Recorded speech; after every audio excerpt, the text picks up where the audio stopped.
வணக்கம். செய்திகள் வாசிப்பது பிரியா. தூத்துக்குடியில் கருணாநிதி பிறந்த நாளையொட்டி பகுதி செயலாளர் ஆஸ்கர் கேக் வெட்டி வழங்கினார்.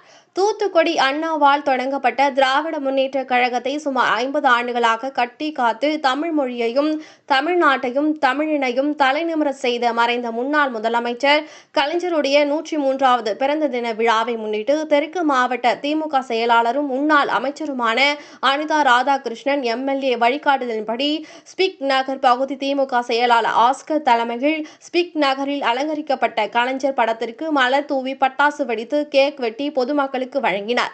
விழாவில் மாவட்ட கலை இலக்கிய அணி அமைப்பாளர் துரைமுக ராமசாமி, வட்ட செயலாளர்கள் சுப்பிரமணியன், மைக்கேல் ராஜ், வசந்தி பாலபாண்டி, கருப்பசுவாமி, இளைஞர் அணி அருண்குமார், காளிநாத், பகுதி நிர்வாகிகள் கல்பனா, அந்தோணிசாமி, மகளிர் அணி சித்திரை புஷ்பம், கௌசல்யா, ஜோதி, ஈஸ்வரி, நிர்வாகிகள் அந்தோணிராஜ், போஸ், ஜார்ஜ், சேகர், முருகேசன், பழனி, செல்வின், சந்தனகுமார், அற்புதராஜ், சீனிவாசகம், பிச்சையா, சவரிதாஸ் உட்பட பலர் கலந்து கொண்டனர்.